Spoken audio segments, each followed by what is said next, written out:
ase papa se na dom ne humo bronti ene December bosome de to dikan me no mie no so yenya mu chefa eya dom bi keke o enye otumi nye onyansa nye adwuma bi a wo ye enye wa ho ofe enye din bi a wo odo eya dom bi o adom bi keke nti se ne wahunu December 1st a mo ani nye na ho ho titru pa ne menu aman mapemfo sei a year by this time na adore no flow bia wo fa no ho afa no ba won so afa no wo pa bie mo so bosumi we mu kwa afufuro mu nyina mo banyanyam saa kama ba ni nyina ni gina just a wutie yen so ho na wo share live on so e wo Facebook Nyinsen Ne Awo kwasi eda nwumre bia no nwotwe bra DJ awa na awie ne nwom bo no na se ne wo hia yen na de Dr. Shani Akwa Wano na tina mo bo nyom no kama saa ede maye na what ya samu aba Erade de ne hu ankasa na nado ye no so no oya ya na efe na akono dodo ya hwefo papa bi Nyankopon hira mo papa pafise mo ka hu bi nene ya je abasobodi etitiri Nyinsen Ne Awo ba ye December 26 November 26 ni nya 2 years yenya abasobode enye producer enye host eye moa samo anhwe ye no antie ye ya anke ye de nya abasobode yen guest nso ayeto yen safra mo samo amma dokotafo nurse-fo samo amma ha Nyinsen Ne Awo ye de boy abaso nyame onhira mo nyina bako wa wo de ka eba wo fa fom wo share wo comment wo like ye nyame hira mo nyina nyame onhira mo mede afia mankwa tamaklo free sabre position no nkono bebo yentena se enen so topic eda pono so ebe me de pa se unyi afidie ni free ha fi se ne ye bonyom no ayesa na mehunu wo Facebook se de view no ehuri kosoro me pese maintain na emro so kra yenya 1k kra no a yenya hwe kra fi se we ni topic no we ni program na wo so bia kwesi eda nwumre no wotwe woje bretna se na wo so utie bia ne eye topic ne ye overdue pregnancy and forced labor se obi na wo bre edro nanso abroso so ho na ebi wo ha ne de abroso saa na yesi ye wo mo forced labor na say a doctor for na de wo nyansa so e de edro bi be hye ba binom ne ade ne saa na fe chim no atimi aba na wo ne so de ne ho aba abegim wenum ehun komo na nwumre ye ba be de tie live wo Facebook adom 106.3 wo share wo comment na wo like se be ya unuanom so e be nya kwan atie bie Jumadi ye endpoint homeopathic clinic for and a boy chidom na yetumi de bro kwasi da nwumre bia mede won ho komo a kiro na nwumre mi ankasa me doctor ba ko pe Dr. 1 wodi ne mra so say wo bedru has see Dr. Kwabna Omare Yeboa wono de Emmanuel wo hwe yen ya kakra sa fi say my hu problems dosun ti so nya gan ni say ya na say ne wo demokra wo Greater Accra Regional Hospital and our Ridge Hospital dog abaha nwumre yene no ba bedim komo ewo we mo dog anwumre yamo ajo ya nu afia afi yashia afi yashia yo am say yashia ba ku bi bem say early January mo ho ba bi sa wa yashia ba ku bi nyamo isu nhira o menyonko brabuo bi so wodo wase pa sade wo ye no nyame nhira o sa doctor fo nyina wa botre pa wo patient wo say ya yenti problem bia nyame onhira o na medidi yesu so say akunso abiemu a wode abusuane adofo nyina nso etie na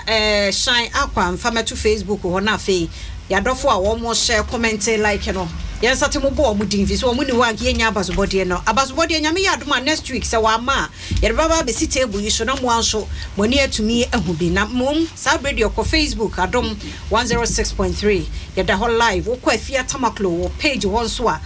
ya share wo so share na comment nso e na ye dog me sa mo akwa ababiem ye da se papa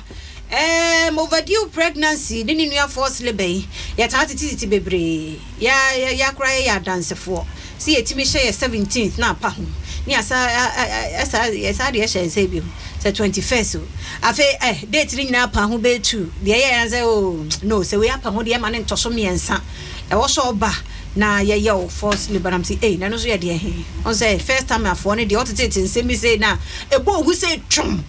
correct. It is a who be here say was here this ankomo if you say your viewers and followers are almost often no start process on to we munum sa na bo omu Nyinsen Ne Awo so ye say hu ni nyina free ho yaka say overdue pregnancy a dog dia well afia mamenchia watiefo nyina say yaka say overdue pregnancy a ne tintini ni titia ne say nyinsen a ebra aso ayese yade ama oba no say onwo no aso na we no ayese ye kirekire mu yie pa esan say eno na ma binom ka say manye mbosome du mano mbosome du ba ko no ne ade a menwo ye nyinsen ebra yede ma nyinsen ya hyase free bra oba no eyi kosua na free bra oba no koyi kosua no enkonkosi beye 40 weeks ansana yakasa nyinsen ne ebra so senti ayema no 40 weeks no free bra oba no yi kosua ne say free sa 40 weeks yi kono na awachi ade na emman from fama minimum ekọ ne banum anasa duane kọ maame free maame minimum kọ ne banum no na djuma edi na so ate de fe ne placenta no edru sa free 40 weeks na chi ne kona entumi nya djuma sene eye bi ti wan hwe yi a obehu na baby no okwa akofiri mo anu sa na de na me kan se free brea obeyin kosua ema dodo na nim brea wo yi kosua enti eya ya hyase free brea obu ne nsa etwa to no na free brea obu ne nsa etwa to no ekosi brea wo yi kosua no ema dodo na eye be na wotwemienu 2 weeks enti sa wo free sa kosua no de kọ 40 weeks ni dia anaso free baby a obu ne nsa no de kọ 40 weeks na chese abek 2 weeks abeka na chese akoye 42 weeks na ukokotwa video no di free bra wo bu nsa no de ba ti video no ma 40 weeks enti data video no de be ma wo no ankasa ne de no kwasem ne enya sa bra no potina eyese wo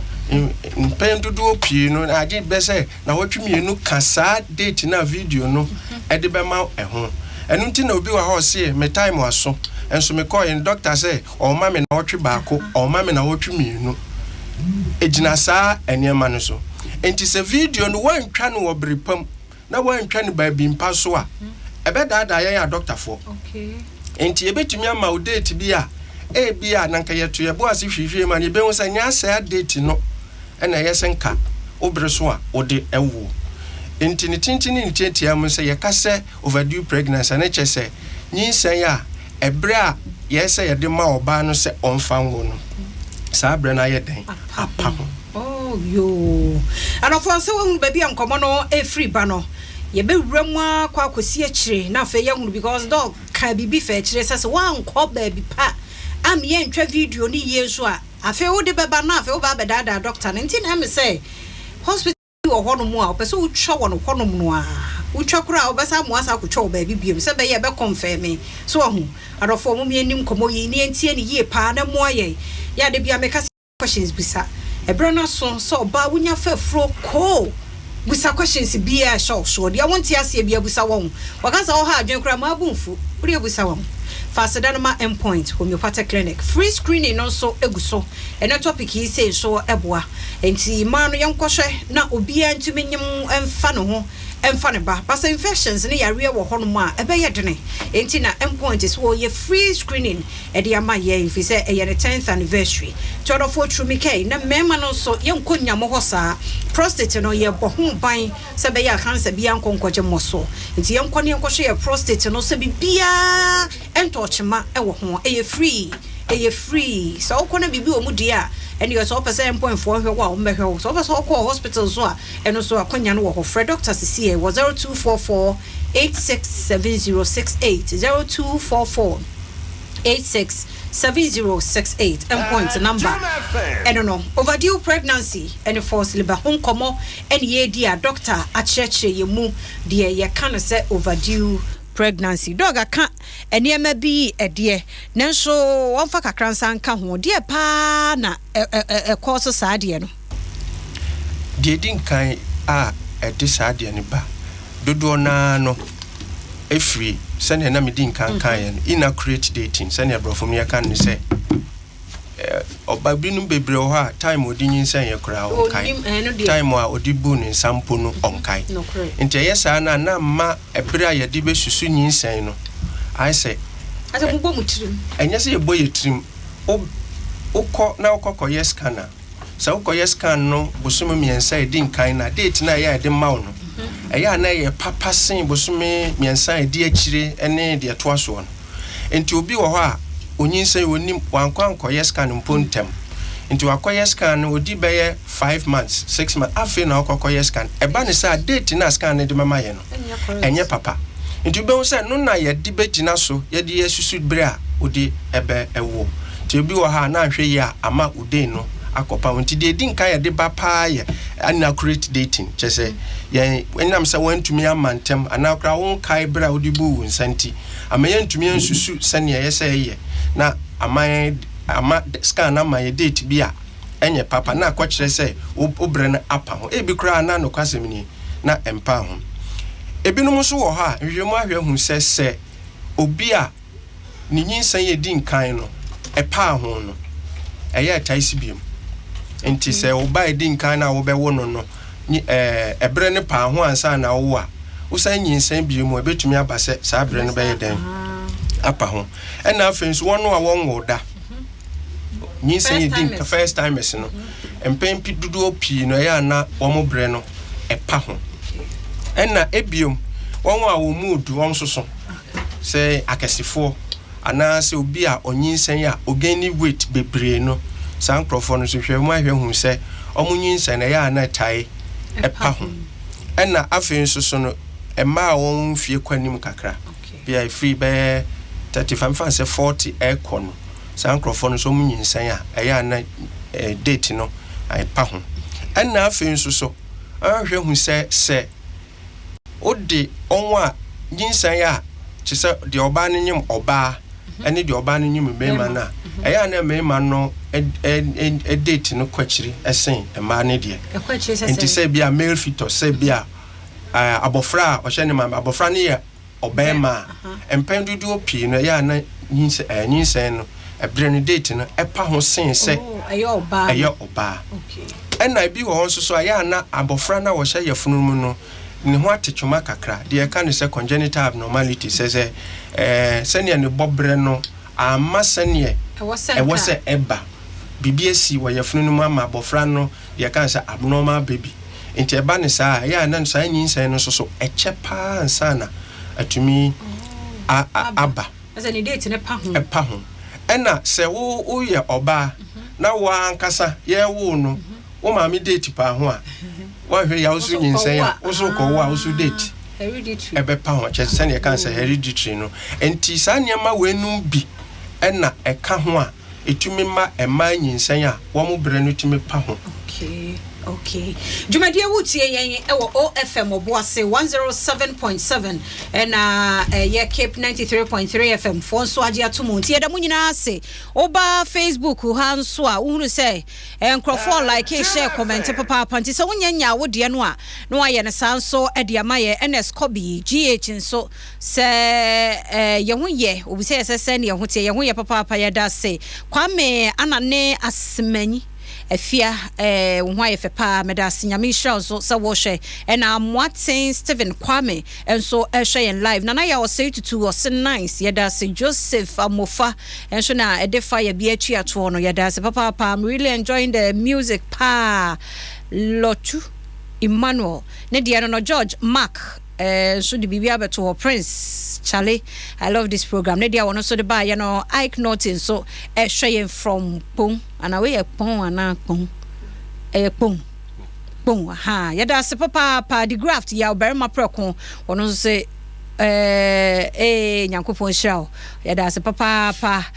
ijabe enso de ne dia ba US no so hwe yemfri nyame hira pa ya fa yankra ma o mahene kwabna sante so oba o mane nyepofu famra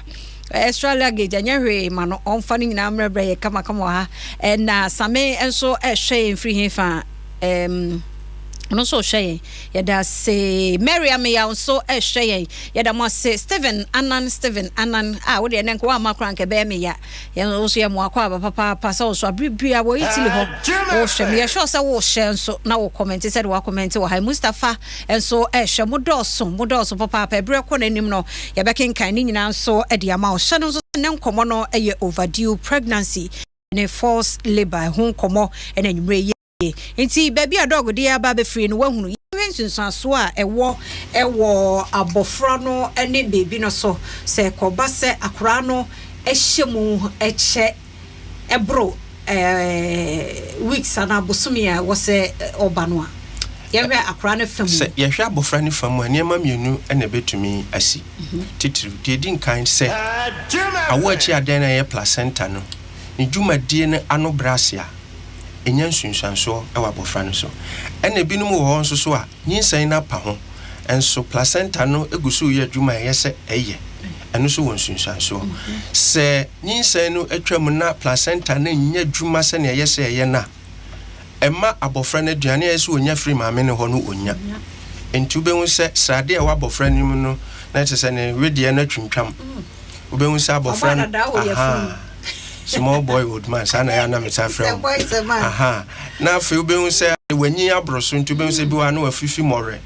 no ne ade nche se utimi se nyinsa na na onya duane ni nti obeba no ube hu se ne wedie no atwintwam saa mofra no na se wanhwe na ukowo won a ube hu se wonya mframa ahome na amai bia be se still birth che se wanhwe ya na bofra no afrimu anya saa nso a enam so wonya hoodin nti abofra ne hyase agya ne nan wo maame ne yafunu nim enti ogya ne nan so nso na wo abofra na no ana abofra no enti so ogya ne nan ku nso no mu a na wasan anom na kɔ ba bia home fa na enti ebon se obi wa obewo abofra no se meba no na ontumi home age miemia no na ye ma ne mframa ansa na abofra no mpempin wanhwe ya obewo na asɛ abofra na adwen nti afi hunu na abofra no odi be 2 years kwan so ntumi ntina se na chese nya twaka ena se placenta ni dwumadie no eso ante na to aso a na ne kese ya na abofra ne beye nti abofra ne beye kese afi maame no kɔwo na anya sa akra na opre kɔwo a maame na se nyina betumi atete ena afi so abofra no so betumi adidam tubo so abofra bi wa ye bewo no na be so afi ne nsa no ntumi mpagya nerves ni nyina me fa se no mni ade ena afi so epra itumi pra maame no bi wo ha obewo awie kra na nante de nante mpo maame no ontumi ennante bi enti sensu na sabofra ne yakese so a oba ni tini tumi ba na afi na battery na ka eno no sabofra hye ho ma minute numu pa ho pe abofra na onya papa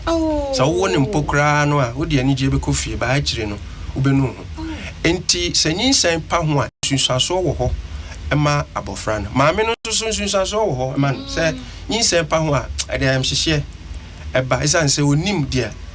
esi ena nyinsan pa ho so a etimi de ohaw bra busua bi titiro no mo a wo mu kunu no mu ne ha ebia oba ya one na benyinsan a wo kɔ no ode nani abusa so oba no wo bre bi na afa akwakoye yinti na afa ye na adwen se eye me ana se enye me a isan se me hwɛ time a me di free ha kɔ ye ni sa bre ya ese by this time there wow enti anu so de legal issues and say ensam bebre eba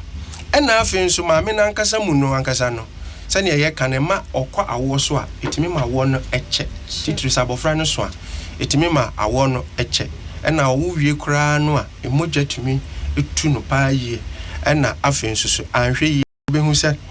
enam sabofra no so nti na je ye di machine anase ye di fidie bi twe abofra no every maame na se eno so tumi pra maame no ne kura no se anye ye di anene se operation eba mesa nse ya ye bibia na anye ye a se operation nti nyinsan ebre no epa ho a ewo nsunsuaso bebra a betumi adi maame no anasa abofra no enya do wo ka ebre ne pa ho no a epa ho sei epa ho kodui 10 months no say dey ka ne month ana 11 months na say 9 months no some weeks be about 2 weeks be say na pa ho no ebe ma yesa effect we our boss we de ya hwe ne say date na scan ne de be ma won memfa ne sa date ne ya 40 weeks pepepe na saa date ni so a you about 2 weeks eka ho eno no ye ma obre kakra enti free 42 weeks ho no ekɔ no eno de nsunsanso no eya na eso pa ye na no kwasem ne se mofra ne bi wo ha wo nyi ntem kra ansa na 42 weeks na so enti won tumi nya nsunsanso free saa ebre no enti wo be se wo kɔ 40 weeks na doctor no hwɛ wa na wa mo akɔye test awo akɔye scan akɔkɔhwɛ se abofra no nsuo no kra etisen se ebre ne pa na abofra no nsuo no so ɛso ewe na fe so amo akɔkɔye test bi ɛbɛkyerɛ se baby no se ne ɔwɔ yɛfene no mu no ne ho tesen na nse anso se ɛba se awo ka wo pa baby no obetumi agina awo no ano ana doctor no 40 weeks no obema 1 week account say o ma 1 week ne ka na still awo ne ma na ubeduru 41 weeks eno no na say o say no tena se no ni udi nkomo say ya ma obre ni bi account because 42 weeks ne pa ya hwe ya oba no obefiri mu nti free 41 weeks ikosi 42 weeks no bibia yesi ye bia yesi ye nti niam miensa na ya eduru sa abre no a yesusu ho obi wo ha obeka se Nyinsen ne mempesa wodi bibia beka ntimunya me ma me nkɔ ne saa ɛwɔ nsunsuanso wo ho obi wo won soso a ɔse baby ɛkɔ no ɛne mo ma me de kan se false labor na wo ka no mo ma me do be ma awo ne nya nhyaase but ebe ma awo no akame amame awo ana so obi wo ha ɔse ɛno soso mempe nti saa de ane munya operation na munyi me ba no emfa no ɛma me okay Nyinsen Ne Awo na utie no Adom 106.3 FM share live on so Facebook Adom 106.3 FM menyonko foforo amenya no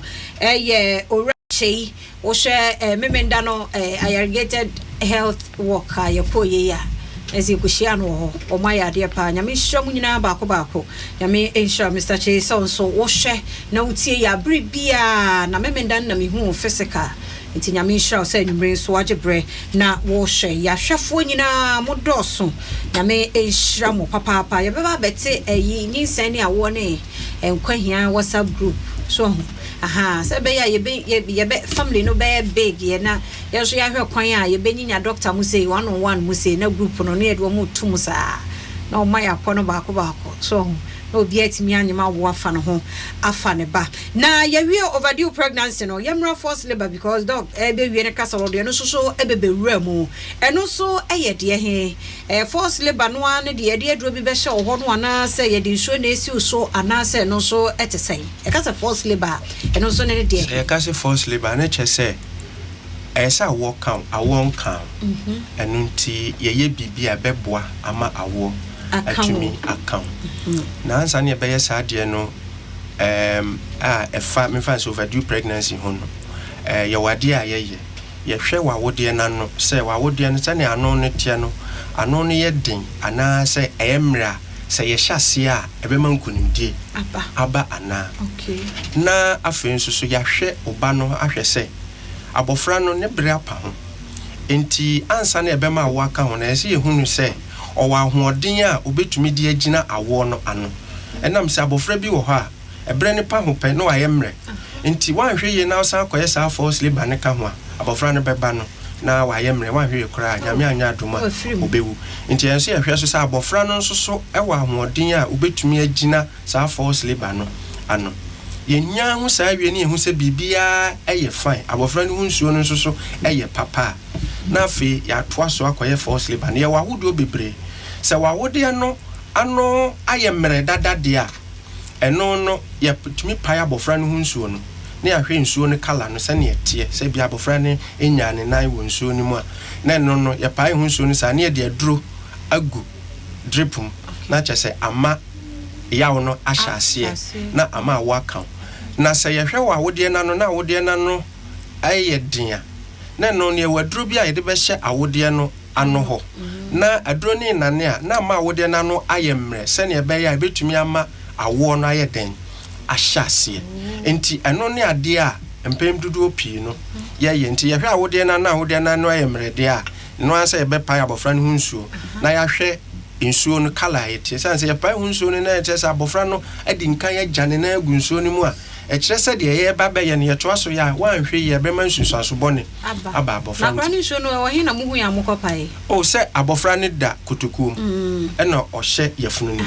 nti sɛ wodeɛ no ano bie a deɛ wo nsa di nka ka yɛ kotokuo no nti kotokuo ne pae a ɛbɛma nsuo no a wabɔfra no ho no bia yɛ dɛn apie aba ama yɛhu sɛneɛ kala no ɛteɛ nti sɛ kala no yɛ papa deɛ a na ne yɛde aduro bɛgu dripum na ma ɔyaw no ahyɛ ase na tɛ sɛ ma woɔ no account ɛsiane sɛ yɛanyɛ saa ne nyinsɛn no toa sɛ sunsuanso a yɛabɔ so yi ɛwɔ abɔfra no so na mmom yɛhwɛ na wawodeɛ no ano yɛ den a ɛno no na yɛmde aduro bi hyɛ wawodeɛ no ano na aduro ne nane a na ama awodeɛ no nso ayɛ mmerɛ sɛneɛ ɛbɛyɛ a yɛhyɛ ase a ɛbɛma awoɔ no atoa so ama no atumi awoɔ ɛgya ma brɛ wo wiase mesi yɛ wo wie sɛ yɛ tundra na esi wɔ na ɛhome ka white fita ɛnyɛ easy saa o ma brɛ pa nyame hu oba bi a wafa afuro bia mɔbɔ na wɔn mfo ho fa wo ma a wɔn nya problem wɔn so wɔn pɛ bie afeta sɛ wo ba be dia dance wɔ nkwanhia so Nyinsen Ne Awo so ho because Nyinsen mu nsɛm no ya na ɛdɔso aboafo bi na ɛbɔ yɛ chidomo endpoint homeopathic clinic free screening prostate cancer and fertility free 0244867068 yenyama free akojene krato aba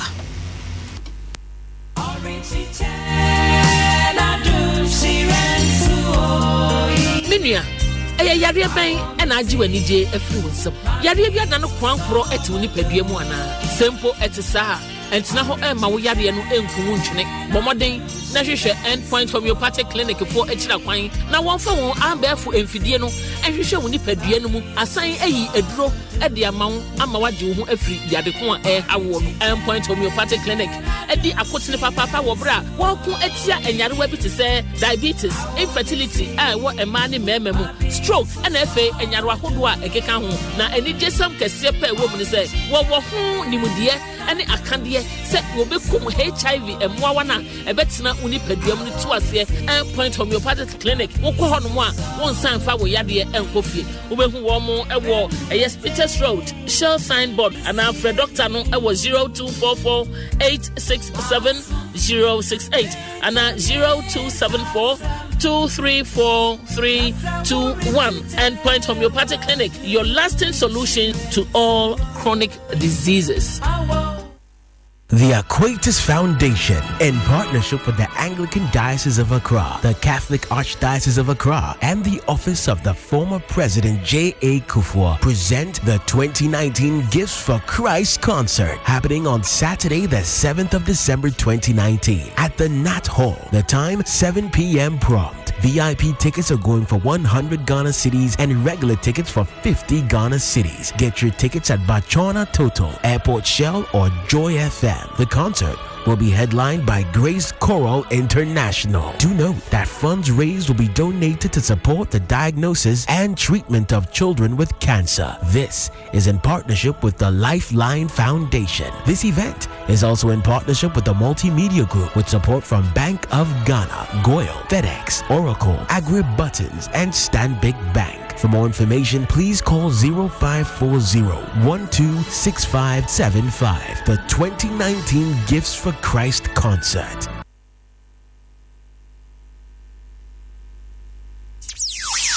Giants Unplugged 2019, a musical concert in support of all the initiatives of the John Adjekum Kufuor Foundation. Live at the Fantasy Dome Trade Fair on Saturday, 7 December, 6 p.m. sharp. Performing on the night, legendary high life and hip life artists Amachi Dede, Samini, Kofi Kenata, Bisa Kade, Efia, Adina, Kelvin Boy, Dada KD, Lucky Mensa, and many others. It's a night for legendary giants. It's a night to remember. Grab tickets 200 cities VVIP, 100 VIP, and 50 cities regular at Bachona Total, Airport Shell, Wachega Gad, UPSA, University of Ghana, Lehman and Penhalls, Beautiful Beneath, East Legon. Call 0244-616691 for ticket reservations. Sponsors, Ghana Standards Authority, Bedlog, Beautiful Beneath, Aegis, Ghana Tourism Authority, Year of Return, and powered by Primeval Media. Media partners, Multimedia Group.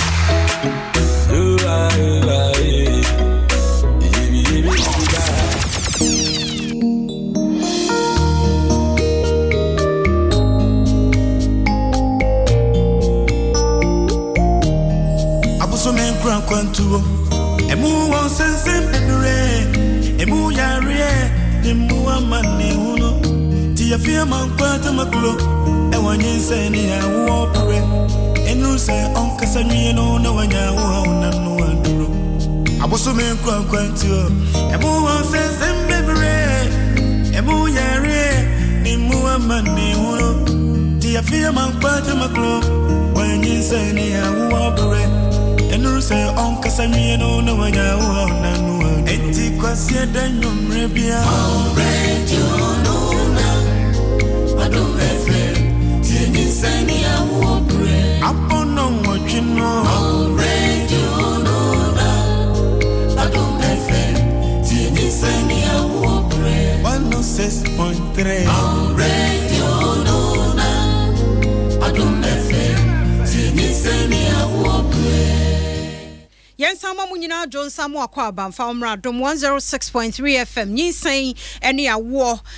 brejumedie na wotie no hye no so se mo adawromenti yenya ambasobode nyame ya dom adasane yereba be kyerɛ mo na munyina mo hu mo adwuma pa mo ye ne yasrɛ mo nso sa mo nkoso a na mo nso ye musa na mo nhye mo comment na mo like no bia nti dawura ye boy free say ye pese ye bre ase ema ekwa wo yeso ayemma ana so obekonso ne ba ne ma ana mpo se omobeba nso behu ebia na ohaw bi akwa wotie overdue pregnancy ya dog kan ehun sensema wo ho ye mpene sa akra se yantietie we mu nyina from ahyase na ye nhunu na esi awie na afi de ohaw na ba ye mpene sa nti kwasie da nwumra bia so de ye 16 no ka no na wotwe pepepe na watie Nyinsen Ne Awo dwumadi a ye de bro wa dom 106.3 FM midi fia amankwa tamakule bebie phone lines no nso de odi beba na yakenkan na yenko Facebook na yenkan omanfo bi adwenche na dog mo awo mo ma kakra akasa noma every man must hear and watch this na so no share I like your comment here as a papa nana ya afrakuma papa bi o se dog my sister have 2 kids and all were overdue and CS session as well as it is possible so is it possible say osanyim diema besa you overdue na yes I almost CS and my sister with 2 kids omunyina no na overdue pregnancy and ye CS operation crowd and Nyinsen Ne Awo manu nkoduru sampempen so sense operation miunu ya ne dada ne de ne chese third one the automatic be operation tenya de yakra ne be mana duru sa pempen so no okay ntina ya afra kuma once an dog de amma wo no Mavis Kwe Addison nie o say or show your live from Bojo ase nyame hira mo papa one doctor efia mo one uti mo koso anya adwumaden yeda se sa so age brehwe Asante Evelyn Suni o say she can't wait for the WhatsApp group enche yede be bremo by next week de ne anya number no na fe yede aba ando Ebenezer nie say nice talk. I wish all women should listen to this program. Is good pa sa ba nyama nkwa mema no suntie fi se mema no frɛ enti mema no suntie na mutie nso a eboa fi se ma no ya nyem sanzo em se ya na asafi etirimo ne ewura kura afi de beka se yenye kura no yenye enti mema no mutie na ye befie na mo pushi yensa na eboa enti ya da se papa pa di Annie Dr. Yabua, thank you for the education. You are a blessing. Yada se papa na Abba Esel. It's a nice program. Yada se George Aware. This is the kind of program we nice or no Ghana no program is any here very educative program. Keep it up. Yada se papa so ajebre na wo shape be me mo be but me awo enye easy o Asante Evelyn de aba na Evelyn de be your head of Nyinsen Ne Awo pe wo ya de papa na udi na famani so udi no emu ye medua ha nya sure say udi sanete ba wo se menchia or the Joseph wash you from Accra New Town or say young wish and sister Abigail from Pong or Aduman Samai SHS and there is a birthday in the chia papa yami sure dog Miss Samra was so a be near more quaba near dim common affair false labor no say no already can't you more crowd that enti and also fabi kakra sa ka hu biem ebrebe nyina yebeka say yenye obi false labor se de ye ka ho asemi ye Nyinsen apa ho ti Nyinsen ni pa ho empem pi no ebra ye sa forced labor no ayen can induction no I say when you're between 41 and 42 weeks. Okay. As I say, I'm past 42 weeks, no, a person, a swan, 1 year, a dinsun, so and ye, a beba. Inti sa breno na a tire forced labor, and a forced labor no crano, send a can. And yet, oba, me fancy ni bre apa hon kwana ya forced labor. Ya wanya ma who do ya yitumi gina so a forced labor, say, kobase. Enam bibinti yare binti ahwe ye benya nsunsuaso e wo maame no so me fan se ni BP kosoro ana se bia abofra ni ntumi nyinye e wo yefunu no mu fo kwan bi so a bi wo ha ye mabre ni ponso etimi ye force le banti date a apa overdue ni ye ade ba ko a yetumi gina so e de ye force labor nanso enye no nko anti ene ye gina so e de ye force labor na eya ne binom ka se force labor no eye ya nomne ade no ka sem ni se awo ankasa eya intino say force labor no so ya na te say de awo account na nam say we no ya force labor no ami nim se sa na ba bia te abaye bre yi ne ma da fa akosa ne asa de belt bi abo mu se ye check akra no heartbeat wa hu say ye wo bibia ye de hwe abofra no ye de belt no ebo mu hwe say yetumi eno no enye bribi eno no kwasem no krase obetumi de anante kakra enti bi wa ye run no ye ne kakra be minute aduasan bi na ehwe na bibia ye fa yetumi yi na mawo agese ye hu say abofra no se ne nakoma no bo ne ni nso ne yie enti ne sa de ayemfa mo wo furu mu ma ne nche kakra na se bibi sia ameyatumi ahu na nya sa de asa wo na e count dia no se ye makwan no be nante kakra mpokra se bia obenu munsuo no ne ade kakra koduru berebi isan se no manu kodos so no so gana ni ka so onu munsuo wa na ro kono man kra ba ko enti no ye bo eho ade a ye hwe enti forced labor no ne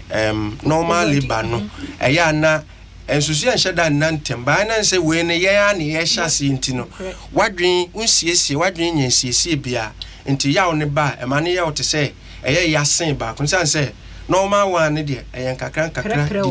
didim na afi ekonanim ba we no so de ase ye de ye ya hyase anche bia 5 minutes de too early but me fan say bia be 20 or 30 minutes or ba bi no be hu se na afi ya we de so de de ye o na Linda wusu na ebusa ni say doctor why not 36 Linda the then answer free CCC I say why not 36 weeks but 40 weeks because 36 weeks is exactly 9 months no kwasem ni se sene onwa wa bonten and ayo calculation different from sene India okay so you koye forced labor na dash 36 weeks a preterm into one we abofra na just okoshen kubetam and so honsem bebre me did say maka honsem bribi atwam into 36 weeks there me ni say doctor B say nyese bibi na eye oba no anasa ne ba no a obekwa akoyi abofra no 36 weeks ebenya tracker bone awa abofra so the 36 weeks there enye possible na one say the all can say 36 na say 9 months no ono nipa dodo na pi no ehya nyinsen na si free ebre a wo twan ni period a amba nti no kwasen se bedu sa time na you are about 6 weeks pregnant nti eno na mam nipa bebre say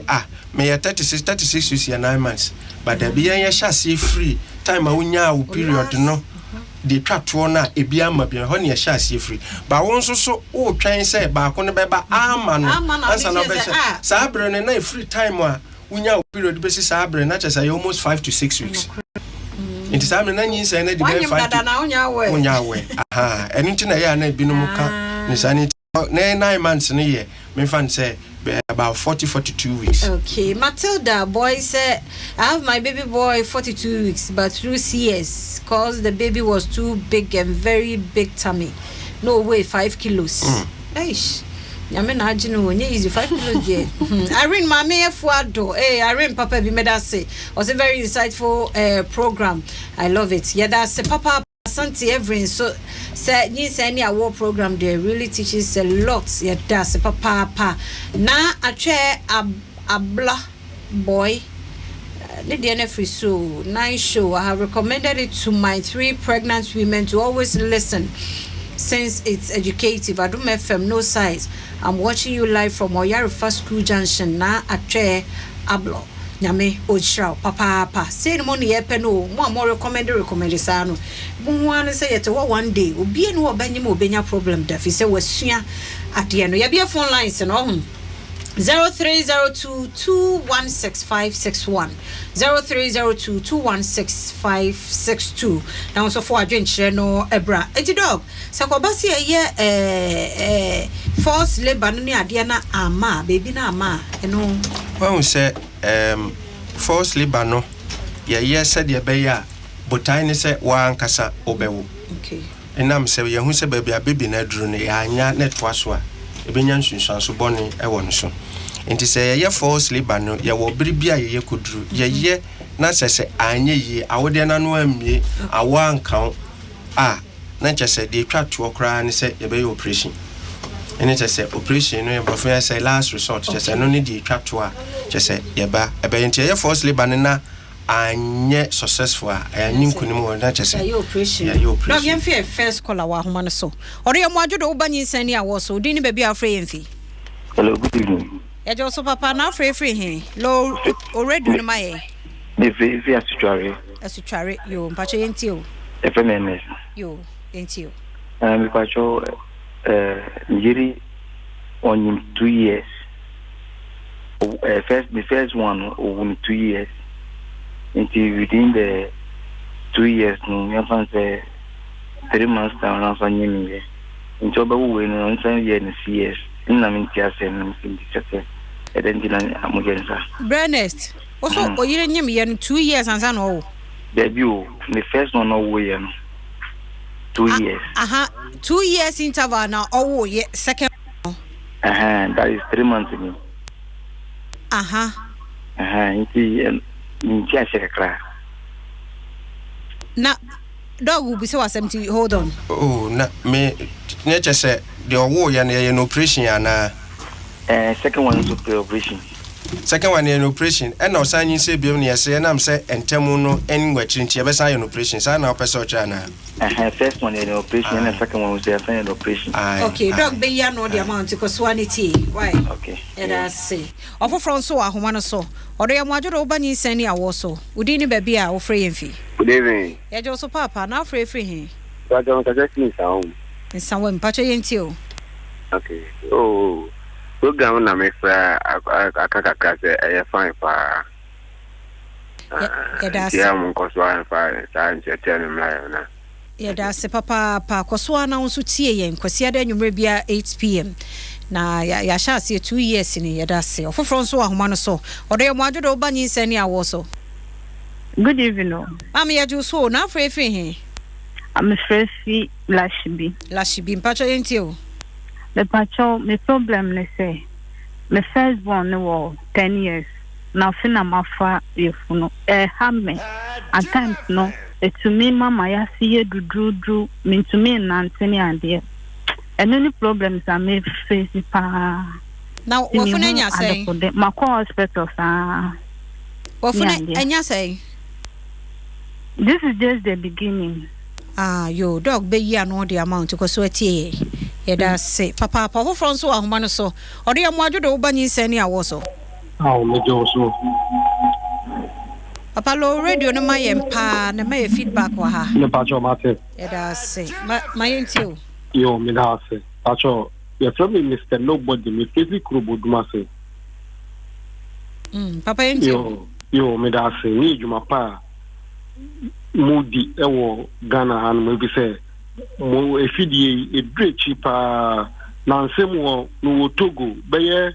Sunday bi programming ba ye no amanfo ka etwa Asia radio one omutie no when say award no say anje kra no a na nka mentias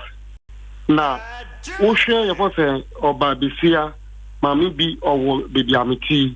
e efi amitim ye for say wa wo foforo ba wo hwe wa pon ho ma infifre no so ma kola no kra no fo a ya me kra mintimi nka bi so wo kan wan hwa na akoda ne asem infifre no e kwa kola ni mu a the bad day and a bay and doctor me. Yo, yada papa, yada pa, who's what can be. Over France also, or do you want to Obani Seni also? Or do you chair when you may you low radio no my pa, your match show, aha, low no my, Yamwado Obani Seni also. Yo, yenty away.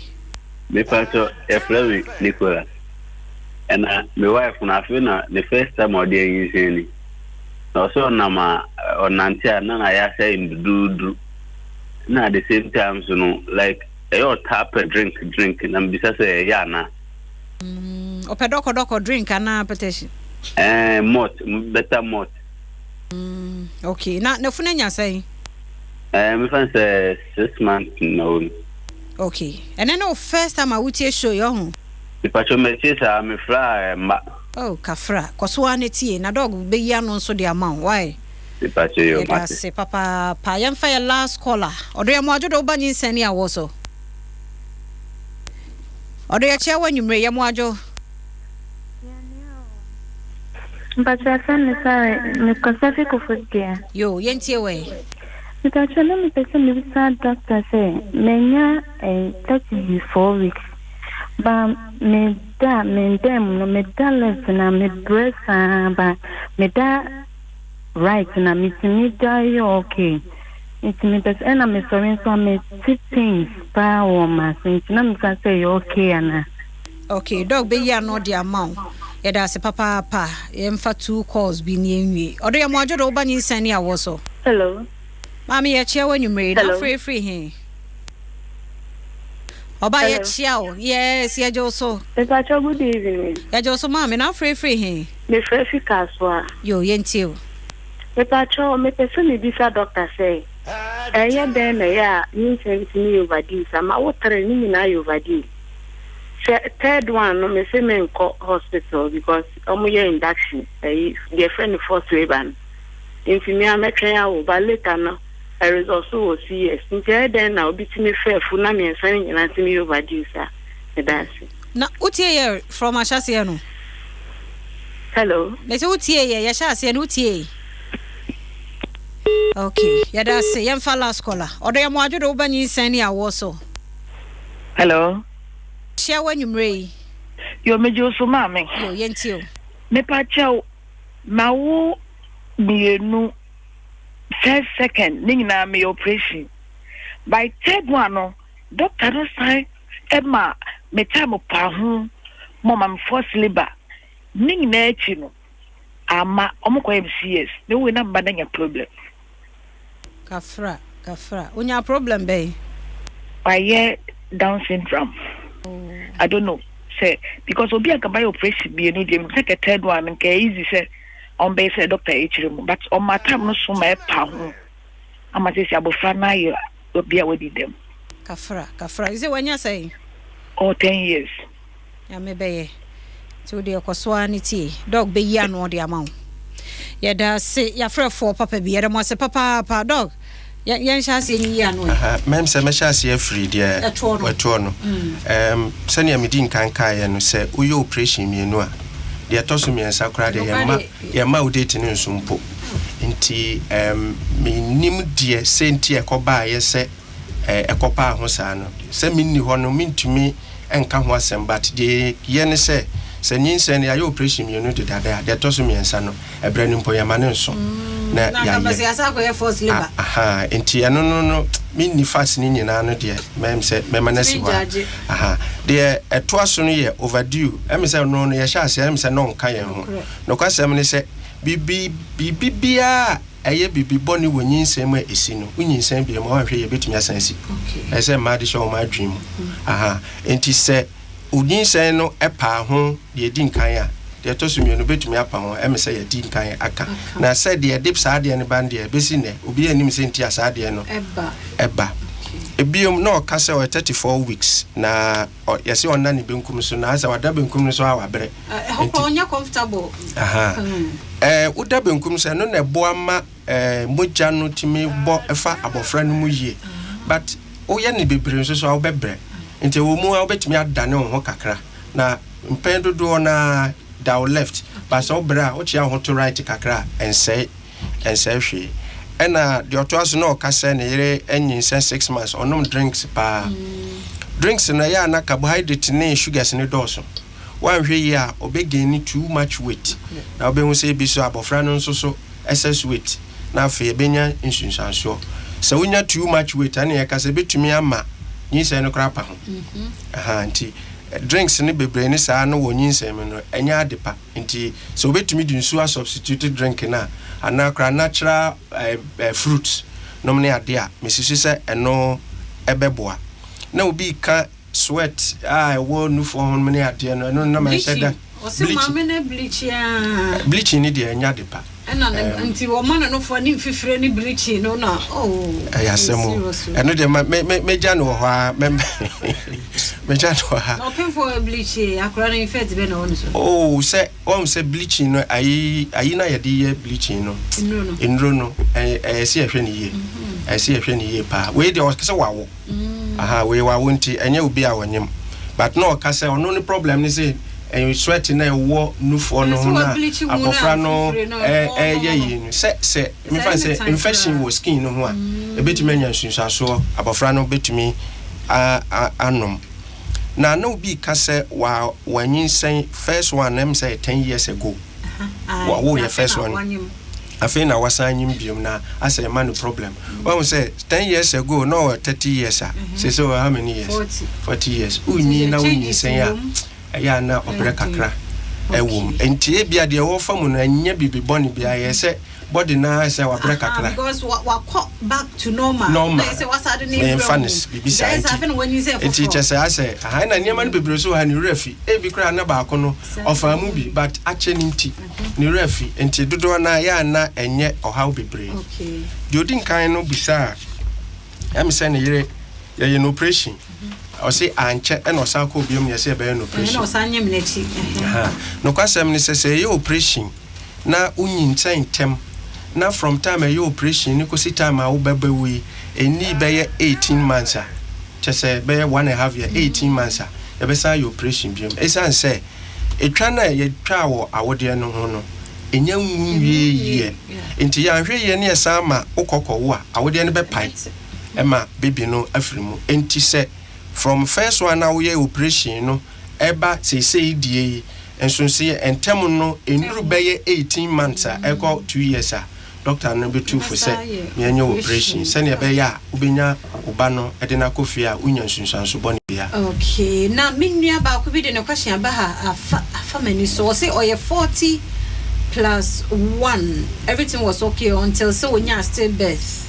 for them to tell hey say when you dey oligohydramine ne chese baby no hunsuo no na we no awe de o kan ye no ti date ni pa ho a etimi ma ehunsuo no ewe okay etimi ma hunsuo no ewe Bilali Kasim ono so ehwe ye yeda se na ya kan wo de no na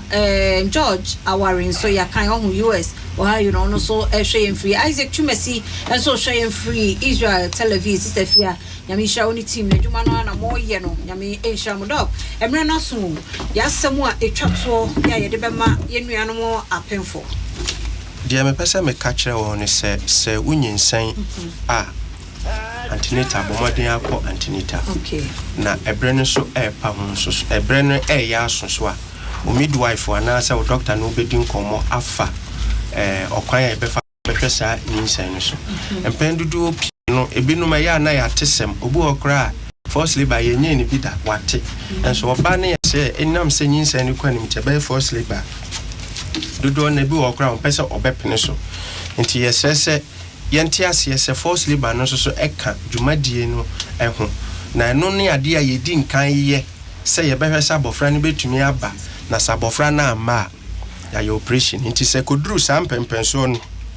na doctor no ana se midwife no too for se baby adri ebeboa se ye be ye false labor e patchomem popoti na enenenka yenti ase so se false labor ne se wompa obia ntumi enhyew obetumi akasa mempe false labor media me operation obetumi akasa false labor ne dia mempe me operation no so no obia ti ho kwan se o ma sa akonya no e ma minya dia so ye beda se Monfra 0244867068 0244867068 na kwaje wanu yie no ho bra ye free screening. Happy birthday Esther Jesse Boating, Police Chief Inspector CID Mamprobi Nyankopon Onshra Unia Bema Jesse War Multimedia na de ma wo na accident bi said the news no mu no won sawam ama ekwan no asi news no mu ye catch mu police ma hostility BBNC yakura watch na accident assess wo tie sra bambofo monko honko boa ye yeda Dr. Kwabena Omare Boa gynae or Greater Accra Regional Hospital assess numre oba ye bedi nkomo overdue pregnancy in forced labor yada mabna duwa mankwase Dr. Shine akwa so yada na seneli nso na de nto Facebook mo amohwe ye mo amokommente mo amohwe ye yada munyina se papa bus body and yada beba ne WhatsApp group no so by next week na yenya number no ne yada aba na afi yato aso yada obi ase ade panche